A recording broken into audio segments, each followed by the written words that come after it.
Hello, hello tout le monde, ici Prudence, j'espère que vous allez bien, que vous avez la forme et je commence mon podcast en disant vous alors que la plupart du temps je dis tu, donc je vais reprendre un tu, j'espère que tu vas bien, que tu as la forme. Moi je t'avoue que je suis genre super excitée, il est 22 heures et je t'enregistre ce podcast parce que vraiment j'ai l'énergie de le faire. Euh, je pense que vraiment ce qui m'a donné l'énergie, c'est que tout à l'heure j'étais en train d'étudier justement le HD et j'ai été du coup sur un site qui s'appelle 64 Keys, donc 64 keys, si je dis en français, keys comme clé en anglais en fait. C'est un super site vraiment génial pour le human design. Et grâce à ce site, j'ai découvert mon astéroïde Chiron en rapport du coup avec le HD. Donc Chiron, c'est l'astéroïde qui nous dit quelle blessure émotionnelle ou quelle blessure plutôt on est venu guérir dans notre vie. Et j'ai trouvé ça super, super, super, super passionnant. J'ai fait compléter ça par une amie à moi qui s'est formée en astrologie pour qu'elle m'en dise plus. Et d'ailleurs, elle va me former bientôt en astrologie. Donc, ça va être encore plus génial pour comprendre le human design. Et franchement, j'ai découvert plein de choses. C'est hyper passionnant. Franchement, de toute façon, toutes ces thématiques-là, moi, qui nous aident à mieux nous comprendre, qui nous aident vraiment à mieux nous aimer, à mieux, finalement, après... comprendre comment on fonctionne, etc. Moi, c'est vraiment des trucs que je kiffe et que je surkiffe. Donc, ça m'a donné grave de l'énergie. Et là, j'avais vraiment envie de te faire ce podcast sur qu'est-ce que répondre pour un MG et un J. Parce que je sais que c'est souvent justement une question qu'on peut se poser. Moi, je me souviens que quand j'avais découvert justement que j'étais un MG et que ma stratégie, c'était de répondre, j'étais là... Ok, mais ça veut dire quoi? J'avais regardé 20 000 vidéos sur le sujet parce que je voulais être sûre de bien comprendre. Donc je peux comprendre que justement ça peut paraître flou et j'avais envie d'en faire un podcast pour que ça puisse être plus clair. Donc si tu es un MG, bienvenue. Si tu n'es pas un MG et juste que tu veux en savoir plus concernant la réponse, justement le fait de répondre, bienvenue aussi. Alors donc... répondre, déjà pour moi, forcément, comme son nom l'indique, ça signifie répondre à quelque chose. Et en fait, on fait partie des types qui ne vont pas passer à l'action tout de suite. Puisque je le rappelle, le seul type à pouvoir le faire, c'est le manifestor. Puisque lui, sa stratégie, plutôt son mode d'action, ça va être initié. C'est le seul type, c'est-à-dire que ça représente 8% de la planète, n'est-ce pas? C'est le seul type à pouvoir passer à l'action directement sans forcément avoir à répondre ou avoir à attendre l'invitation, etc. Faut quand même qu'il écoute rapidos son autorité, mais en tout cas, à partir du moment où il a une idée, il peut vraiment initier. Donc ce qui est intéressant, c'est que si on regarde bien le monde actuel, on est conditionné à agir comme 8% de la planète, c'est-à-dire que dès qu'on a une idée, il faudrait qu'on passe à l'action directement. Sauf que nous, en tant que MG et J, c'est pas du tout comme ça qu'on fonctionne. C'est important d'attendre la réponse.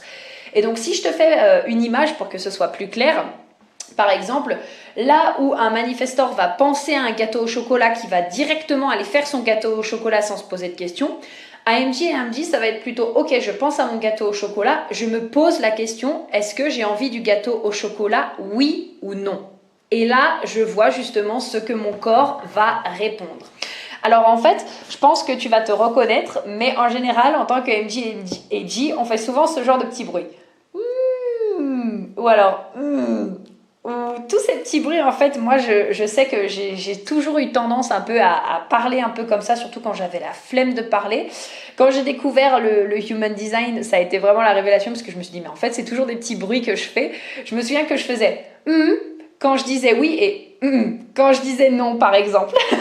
Alors, c'était assez intéressant après de faire le lien avec justement le human design. Et donc je t'invite déjà à voir si dans ta vie tu fais naturellement ces petits bruits, mais théoriquement tu es censé les faire. Donc en fait le plus important pour toi déjà pour pouvoir répondre, ça va être de te poser des questions en oui, non. Et c'est là que ça va permettre justement à ton sacral de pouvoir faire ces petits bruits, de pouvoir te faire ressentir si oui ou non c'est la chose vers laquelle tu dois aller. Je fais juste une petite parenthèse. Même si tu as du coup une autorité émotionnelle et que parfois il faut quand même que tu attendes la clarté émotionnelle, je dirais surtout pour les grandes décisions, ton sacral va quand même, si tu veux, jouer un rôle là-dedans. Donc c'est pour ça que c'est important quand même que tu puisses connaître un peu son fonctionnement, même si tu restes autorité émotionnelle. Donc, également une autre petite parenthèse que je fais, à partir du moment où on découvre le HD, on dit qu'il y a à peu près 7 ans de déconditionnement à faire pour vraiment vivre selon son design. Donc ne t'inquiète pas si au début tu as peut-être du mal à vraiment connecter avec ton corps. Je sais que en général c'est ce qu'on dit quand on dit à la personne de se connecter à ces petits bruits, se connecter à son corps. Elle dit souvent oui mais moi j'arrive pas encore à entendre la réponse, je sais pas vraiment comment ça fonctionne. Moi, ce que je vous invite à faire, c'est de prendre votre temps et à commencer avec des questions toutes simples. C'est-à-dire, par exemple, ok, est-ce qu'aujourd'hui je veux porter une robe ou un pantalon ? Est-ce qu'aujourd'hui je veux aller manger au restaurant ou manger à la maison ? Est-ce qu'aujourd'hui je veux manger des pommes ou des bananes ? Commencez vraiment avec des petites questions toutes simples et voir un peu comment ça se passe dans votre corps. Et vous allez voir, moi par exemple, si je me dis là tout de suite, est-ce que j'ai envie de porter une robe ? Est-ce que j'ai envie de manger de la choucroute ? Là c'est vraiment genre naturel, j'aime pas la choucroute du tout. Et ça va être des réponses en fait tout simplement super naturelles que vous allez sortir. Et ça peut aussi se former sous forme de sensations dans le corps. Donc je sais que moi par exemple, quand je me pose une question, parfois ça m'arrive que le bruit ne sorte pas, mais par contre je vais me sentir extrêmement légère dans mon corps, très très légère, mon corps va être tiré en avant, je vais vraiment sentir aussi de la joie et de l'excitation qui va monter dans mon corps. Souvent je ressens qu'un sujet me plaît ou que quelque chose me plaît parce que naturellement je vais avoir un gros sourire qui se dessine sur mon visage. Et ça, finalement, c'est aussi une réponse. C'est le fait justement de dire « oui, c'est bon, c'est ça, j'ai envie ».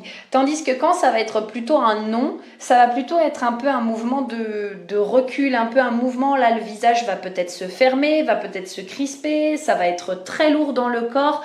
Et ça va aussi être justement une réponse.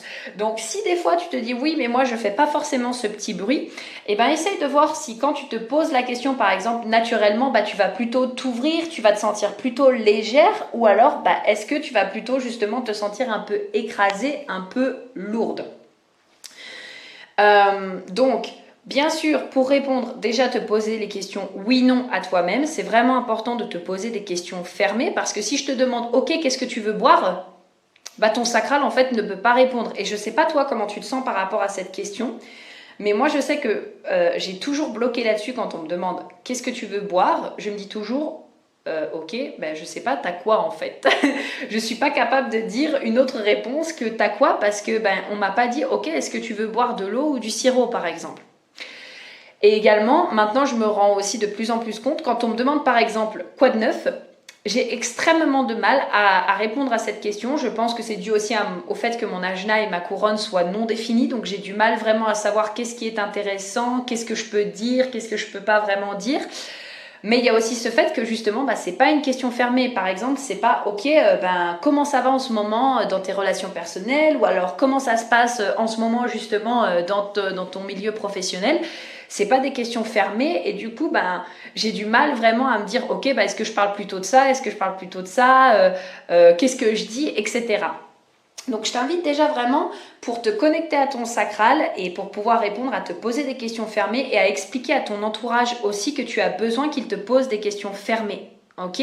Donc quand tu communiques avec quelqu'un, justement, lui dire plutôt que de me dire qu'est-ce que tu veux faire ce soir, est-ce que tu peux me proposer des choix ? Est-ce que tu préfères qu'on aille au bowling ou est-ce que tu préfères qu'on aille au sushi par exemple ?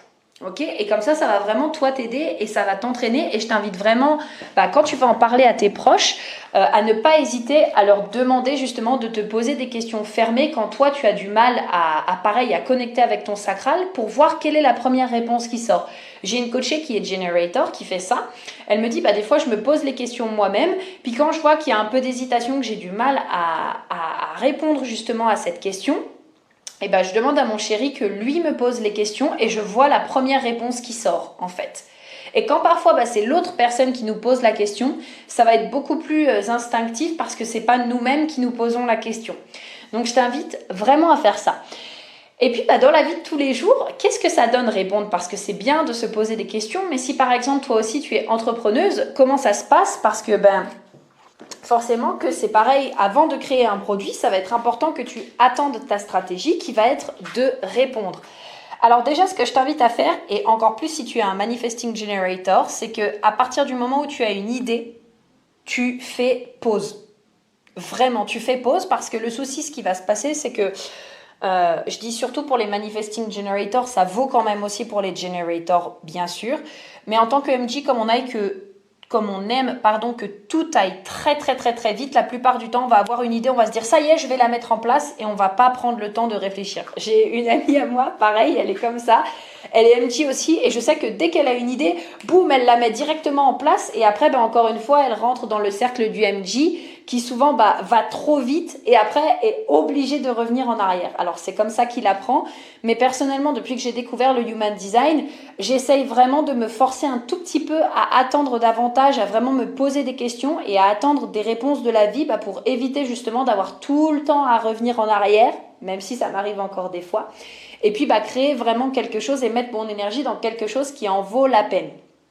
Donc par rapport à ça, c'est très important que quand tu as une idée qui te pop, que tu fasses un temps de pause. Et donc encore une fois, ça vaut aussi pour les generators.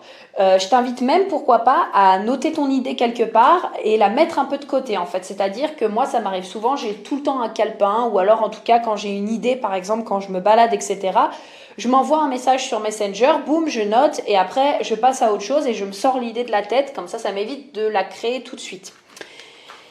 Et là, maintenant, ça va être de te poser la question, premièrement, pour savoir si toi ou non, tu te sens emballé par cette idée. Donc, par exemple, tout à l'heure, moi, j'ai eu plusieurs idées qui a été, est-ce que je crée quelque chose en rapport avec, par exemple, le marketing by design? Donc, comment est-ce que le Human Design fonctionne?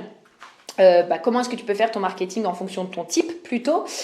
Et j'ai eu aussi une autre idée de e-book, etc. Autour des lignes et des canaux, justement, peut-être pour compléter ma formation en Human Design. Et puis, j'ai eu l'idée, je l'ai notée, je me suis posé la question, je me suis dit, tiens, est-ce que je kifferais faire ça? Donc, j'ai attendu de voir oui ou non. Et une fois que moi-même, j'ai eu la réponse, je me suis dit, ok, je vais commencer, pourquoi pas, à en parler aux gens, voir si ça peut les intéresser. Et si vraiment ça les intéresse, là, je passerai à l'action et je créerai. Et comment est-ce que justement moi j'aime en parler aux gens? C'est par exemple au travers des sondages dans Instagram ou dans les groupes Facebook ou pareil sous les posts. Pourquoi? Parce que rappelle-toi que 70% de la population est soit Manifesting Generator, soit Generator. Donc tu peux tout à fait leur poser des questions oui-non et ça t'aidera toi-même à avoir quelque chose auquel répondre. Donc par exemple, ce que j'ai fait tout à l'heure, c'est que j'ai pris une story Instagram. Je lui ai dit, j'ai mis un truc comme quoi j'étais en train de faire... j'étais en train justement d'étudier le marketing by design et j'ai dit est-ce que ça te tenterait d'avoir des conseils là-dessus? Oui ou non? Voilà.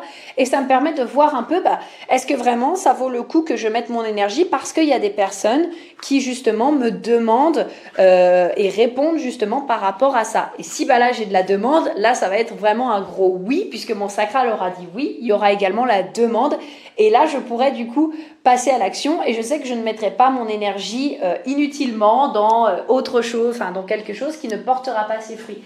Parce que ça, c'est très important. Comme on est habitué, en fait, si tu veux, à initier en permanence, c'est-à-dire à agir comme un manifestor, boum, j'ai une idée et je passe à l'action directement. Je ne sais pas si toi, ça t'est déjà arrivé, mais moi, beaucoup. C'est-à-dire que j'ai une idée, je suis moi-même emballée à fond par mon idée, puis finalement, je la crée, je la mets en place et je me retrouve à avoir personne en face pour soit télécharger mon produit, soit acheter mon produit, soit ne pas avoir de réponse. Parce que, oui, moi-même, j'étais emballée, mon sacral m'a dit oui, mais j'ai eu aucune demande de l'extérieur pour ce que j'ai créé.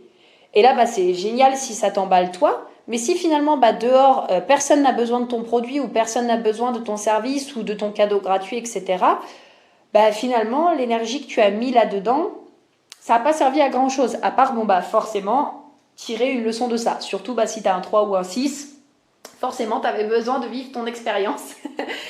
Donc voilà, c'est vraiment très important que tu prennes le temps et que tu puisses aussi avoir ce moment où tu vas répondre à la vie, répondre à toi-même avec ton sacral et aussi répondre à la demande extérieure. Donc là, je t'ai partagé le fait que tu pouvais justement faire des petits sondages, mais répondre à l'extérieur, ça peut être aussi juste des signes de la vie. Je t'invite vraiment à faire attention à tout ce qui t'entoure. Parfois, tu peux obtenir ta réponse en écoutant une musique, genre une musique qui sort de nulle part. Ça peut être aussi, tu regardes un film et d'un coup, je sais pas, dans ce film, la personne elle dit vas-y, fonce pour tes rêves, crée ce que tu as à créer, etc. Ça peut être totalement ça. Ça peut être, tu vas parler avec une amie et comme par hasard, ton amie, elle va te poser des questions sur ça alors que tu lui en as pas du tout parlé. Je vais te parler d'une expérience, ce sera sûrement plus concret pour toi. Mais quand j'ai créé, si tu veux, quand j'ai eu l'idée en fait de créer ma formation en Human Design, que je me suis sentie enfin prête et que je me suis dit, tiens, bah du coup maintenant je me verrais bien enseigner le Human Design. Bah, finalement la réponse elle a été super vite parce que je suis alignée aussi avec moi-même et parce que j'ai vraiment laissé aller, j'ai juste dit à l'univers ok maintenant je pense que je me sens prête et j'ai pas trop attaché non plus d'importance à ça.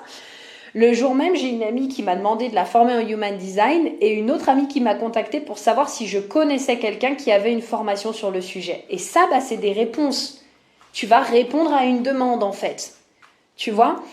Et c'est quelque chose qui est tombé un peu de nulle part comme ça. J'ai juste dit à l'univers, ok, maintenant je me sens prête et j'ai bien envie de former sur le Human Design. Mon sacral me dit que c'est oui et boum, c'est arrivé de nulle part.